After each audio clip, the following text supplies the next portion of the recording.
Hai semua, Assalamualaikum. Hari ni Cik Nom nak buat kuih lapis yang premium.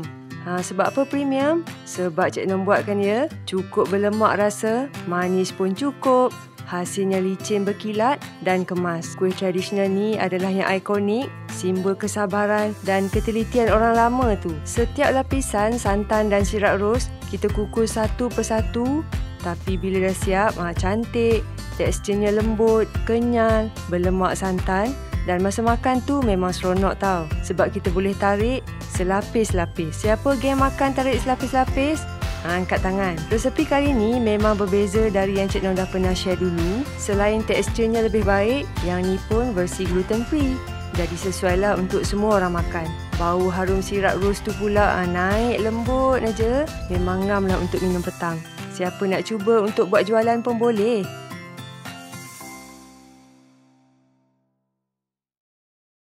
Okey, mula-mula Cik Nom nak tunjuk kotak krim santan. Jenama lain pun boleh.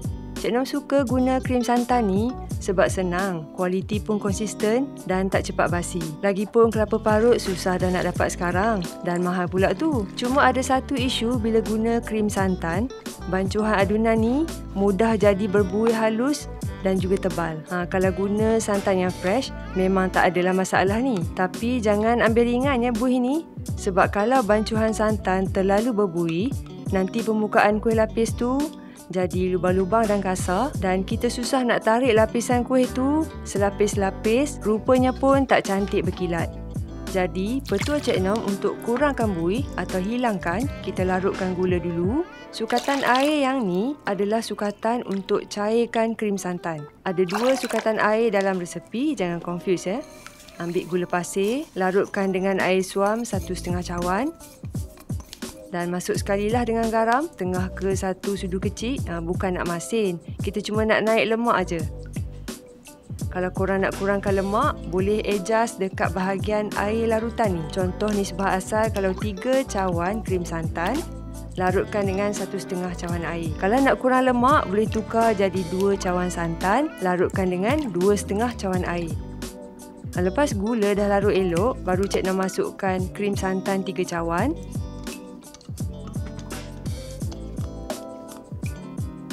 Lepas tu tambah dengan air.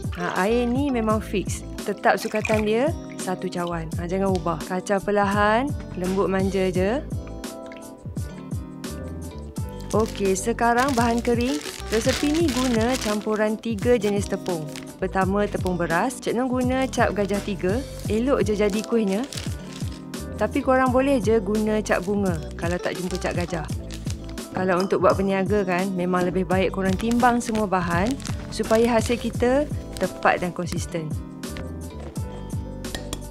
Tepung ubi dan juga tepung jagung. Dah sukat masuk dalam mangkuk besar. Lepas tu whisk lah sampai betul sekata. Cik Nom tuang bancuhan santan ke dalam tepung dan biasanya Cik Nom tapis dulu masa tuang ni. Part ni optional. Yang final nanti wajib tapis. Dan petua nak skim keluar buih halus sekara tu memang kena tapis guna penapis yang paling halus. Dan satu lagi, kita kacau guna whisk saja, jangan guna blender. Buih memang musuh utamalah kalau nak buat kuih lapis ni sebabkan kita nak permukaan yang licin. Cik Nom tapis adunan bancuhan tepung. Yang ni memang wajib tapis. Nampak kan? Dalam penapis ni ada buih-buih santan yang halus dan juga ketulan tepung. Ketulan tepung ni kita tekan lah bagi larut. Dan buih tu Cik Nom skim buang. Sekarang kita siapkan 2 warna. Cik Nom bahagi 2 adunan dengan sekata. Boleh sukalah ikut senduk, selang-seli atau agak-agak biar sukatan tu sama tinggi. Nak senang pakai mangkuk yang sama besar lah. Kalau korang rasa adunan tu pekat, boleh je tambah beberapa sudu air lagi. Jangan takut. Bahagian putih kita tepikan dulu. Bahagian pink pula kita tambah dengan sirap pati ros. Agak-agak je, tak sampai kot dalam 1 sudu besar ni. Kemudian kalau nak warna lagi cantik, tambahlah 2 ke 3 titik pewarna pink. Yang ni optional. Kacau sampai larut sebati. Okey, peralatan pula Cik Nom guna pengukus klasik cap boya. Korang nak guna pengukus elektrik tak ada masalah. Dan Cik Nom balut penutup dengan kain supaya wap air tu tak menyitik atas kuih nanti. Air kukusan pula kena sentiasa cukup. Kalau air tu kurang, wap panas tak cukup naik dan lapisan kuih jadi lambat set. Tak masak lah. Loyang pula Cik Nom guna yang 8 inci. Kalau korang nak guna yang 9 inci tu boleh. Cuma dia jadi rendah sikit je hasil. Tapi okey je. Loyang sapu minyak masak.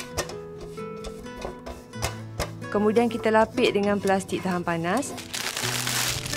Pastikan lapik plastik tu kemas dan tak berkedut. Sebab kalau kedut, nanti akan bagi kesan pada hasil kuih kita nanti. Benda detail yang kecil macam plastik berkedut, nampak remeh kan? Tapi dia terus buat lapisan bawah kita tak sekata. Dan kurang cantik lah hasil bila potong nanti. Nampak lah. Lepas tu sapu minyak nipis lagi sekali. Okey, nak potong pula, paling senang guna pisau plastik. Cik Nom guna scraper. Sebab pisau plastik Cik Nom, tiba-tiba tumpul pula, dah rosak kot ni.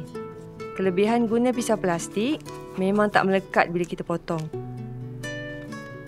Sekarang proses melapis pula. Okey, tuang lapisan yang pertama. Sukat memang kena ngam-ngam lah. Kalau nak buat 10 lapisan selang-seli, setiap lapisan sukat 2/3 cawan atau 160 ml.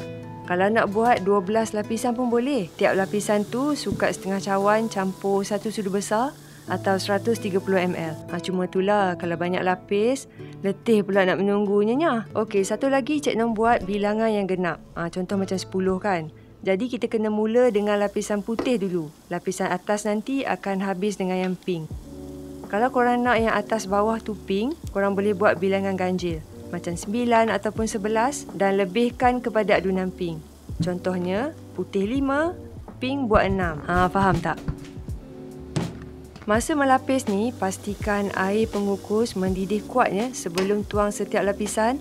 Kemudian kukus 5,5 hingga 6 minit untuk setiap lapis. Nak senang guna timer. Set je dekat phone. Maklumlah duk ralik kan nanti kan. Lepas tu sentiasa pastikan penutup kukusan tu kering dan air tak menitik. Setiap lapisan mesti kena set keras sepenuhnya sebelum kita tuang lapisan yang lain. Kalau tak set, nanti dia melekat. Nak tarik lapis-lapis tu, tak boleh juga. Dan setiap kali nak tuang, kacau dulu adunan supaya tak mendap. Adunan ni kan cair. Kalau mendap nanti jadi lembik lah pula. Sebab tepung kan dah turun kat bawah. Dan kalau korang nampak ada buih atas adunan tu, pecahkan dulu. Bila sampai lapisan akhir yang pink, Cik Nom kukus lebih lama, dalam 12 ke 15 minit, supaya kuih betul-betul masak. Lepas tu kita buka lah pengukus dan biarkan kuih tu terbuka. Cara ni kita nak permukaan jadi lebih licin, biar dia kering. Lepas tu sejukkan 3 ke 6 jam. Bila kuih dah betul-betul sejuk, barulah potong. Kalau masih panas, memanglah lembik. Comot potongan. Keluarkan dari loyang. Mudah kan sebab kita kan dah lapik plastik. Potong guna pisau plastik yang sapu minyak. Dan kalau nak potongan kemas, guna pembaris pastry.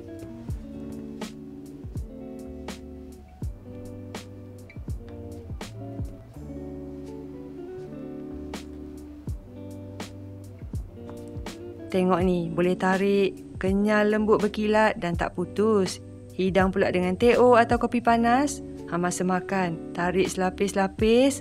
Memang layanlah bikin ralik sambil berangan jadi kaya kan. Tekstur dia kenyal lembut, berlemak dan wangi rus. Macam ada berani cuba? Siapa nak berniaga, silakan ambil resepi ni. Cuba buat sampai jadi, okey?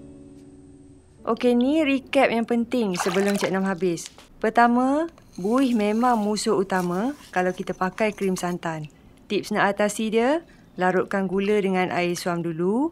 Jangan blender adunan. Kalau pakai santan fresh, tak adalah masalah ni. Kedua, ingat air 1 cawan tu tetap jangan ubah. Nanti pening. Ubah air sukatan larut santan saja untuk adjust rasa lemak. Yang ketiga, tapis guna penapis yang paling halus untuk skim keluar buih. Keempat, pengukus kena mendidih kuat, api besar, penutup berkain dan sentiasa kering. Air kukusan pula kena cukup. Kelima, tiap lapis tu kukus 5 ke 6 minit atau tunggu sampai set keras sepenuhnya. sebelum tuang lapisan baru. Tiap-tiap kali nak tuang, kacau adunan nak elak mendapan. Untuk lapisan akhir, kukus 12 ke 15 minit untuk kuih masak sepenuhnya. Lepas tu biarkan terbuka sekejap, sejukkan 3 ke 6 jam sebelum potong. Korang suka tak dengan hasil kuih kali ni? Selamat mencuba dan jumpa lagi. Bye!